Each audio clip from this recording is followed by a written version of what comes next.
Joining us now to answer what, in theory, should be a simple question is actually a very politically fraught one of how is the economy actually doing is our friend Washington Post economics reporter, Jeff Stein. Great to see you, sir. Thank you, guys. Before I jump in, also plug your podcast about John Brown, which is fantastic. If you guys like Dan Carlin, long-form history podcast, American Radicalism, check out American Carnage. Thank you, everyone from Breaking Points who found the show and listened and subscribed. Awesome. Rate, subscribe, 5 stars, share with a friend. Yeah, it is fantastic. Yeah. I really do encourage it. It's very relevant. I mean, history is always interesting, but relevant to current times as well. All right, so let's put this up on the screen. We had a big jobs report on Friday, some 300,000 plus 353,000 jobs added in January. Of course, the White House is saying, we're back, baby. The economy is actually amazing. We're going to run on it. Americans less certain that they feel so great about the economy.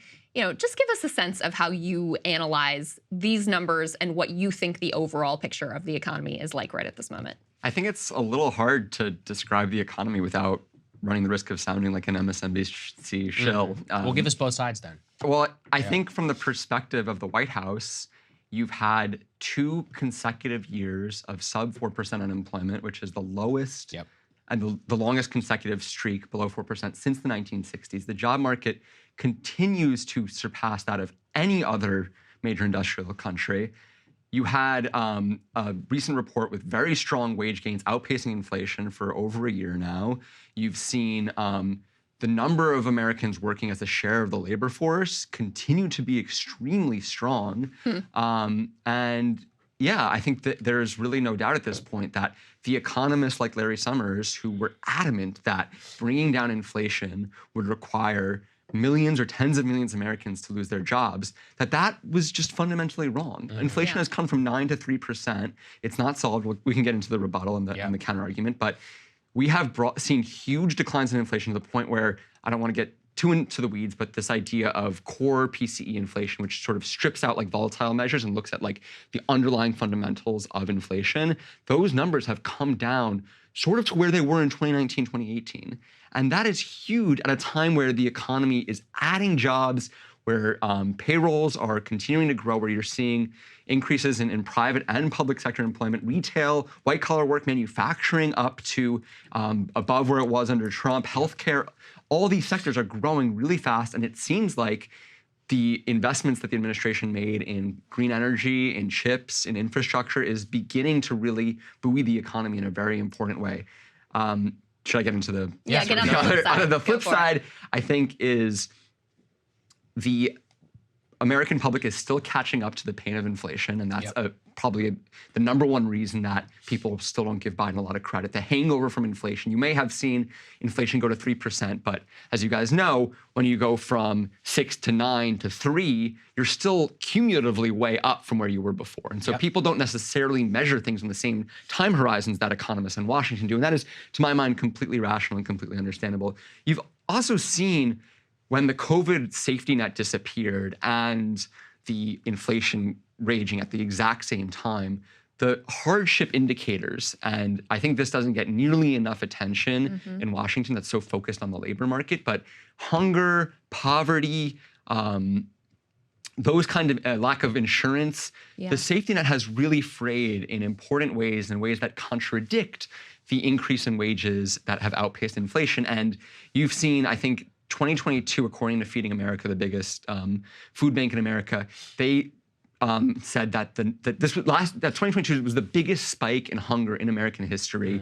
44% increase in hungry kids. I mean, that is tremendous suffering at the bottom and lower middle class, and a lot of those people are not,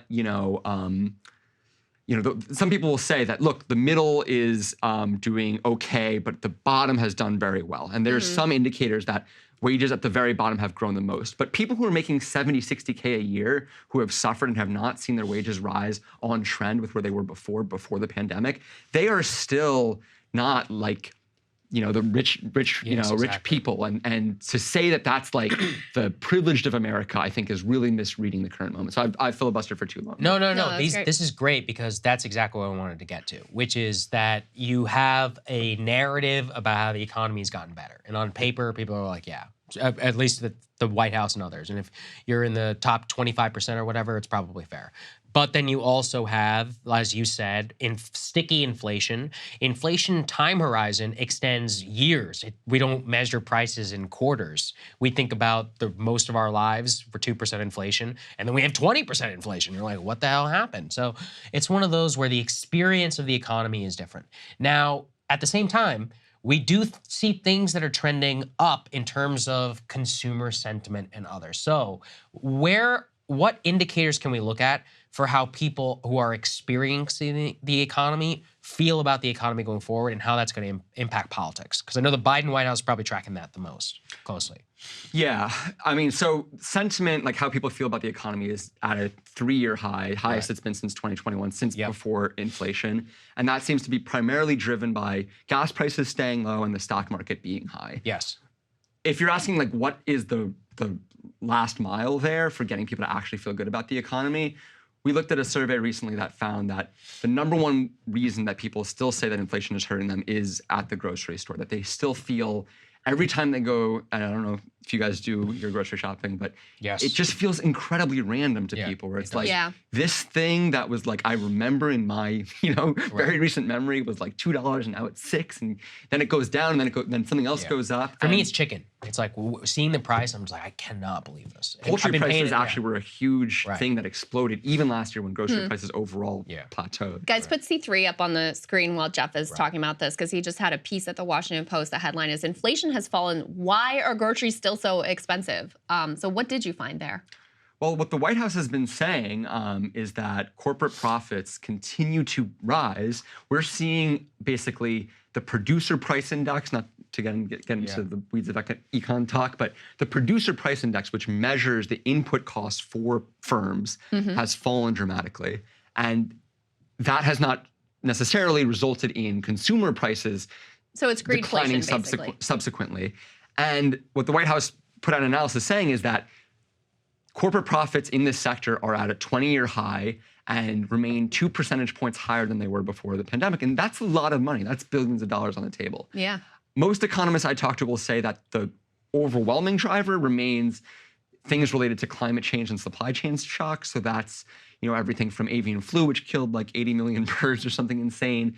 Florida got ravaged by hurricanes, and you had like a crippling of citrus production. So there's all these like weird idiosyncratic things. But as long as natural disasters keep striking different parts of the world in weird ways, you're going to have these like weird price volatility in grocery stores. And I think, Saagar, to get back to your point earlier about like how people view the economy, one thing that like economists who are more sympathetic to Biden will say is that people externalize price hikes. They like view those as outside their control, and they internalize wage gains where they're like, I did that, I got that job. Because like, of course, people earn their raises and they feel like they should get credit for them. And I totally don't think that should be taken away from people. But it's also understandable that people don't see that often the same factors that push up inflation are the same reasons that their pay goes up. That's interesting. That's a good point. So they're not like, Joe Biden gave me a raise, which is very understandable. That people would not think of it in that particular way.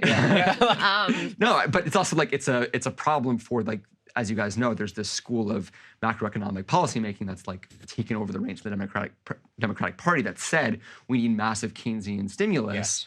And if that leads to a political situation where people are mad because they don't see the inflation as their responsibility and they see the wage gains as something they did, that is an untenable answer politically to the next time we have a recession. So some of the theories that I have seen of why Joe Biden, I think the latest poll had him at, 36% approval on the economy. He's still dramatically underwater on the economy. People give Donald Trump much higher marks on the economy in terms of his economic stewardship, in spite of, the labor market and the low unemployment rate and the wage gains and even consumer sentiment being at a multi-year high. Here are two theories that I've heard about why that's happening. One of them is it's the media's fault. Like, people are being tricked into thinking the economy is bad because of all the doomerism. A lot of people are saying that. Can't even get that. And then the other one is that it actually is just another indicator of people are like, this dude is too old, and I just don't really think he's capable of doing anything. I don't think he's capable of handling the economy. I don't think he's capable of handling foreign policy. I don't think he's capable of like doing a Super Bowl interview. And so the perception, and I would say reality, of him as this, very aged man is weighing even on his economic approval numbers. I don't want to be too normative or didactic. Like, I don't want to take too firm of a view, because I think as a reporter we can like fairly evaluate these kinds of theories and other theories and give them, respect and treat people who are making these arguments take their arguments seriously. But I think I'm one of a few people who has like taken Americans at face value and understood and seen good reason for some of the things that they believe. Like, we had, as Saagar was saying, the fastest inflation in 40 years. And then there's this question of like, why are people upset? Like, their wages were not keeping up with inflation at the worst level that we were seeing in decades. And your point, Krystal, is like, well, if economic sentiment is up, then why isn't that leading to Biden's approval on the economy going up?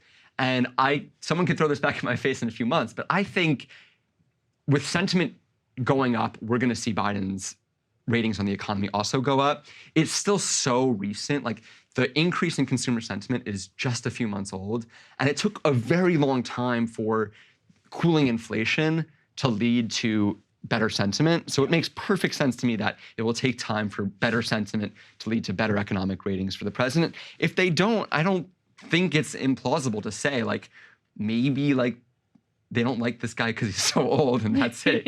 That seems like a plausible theory.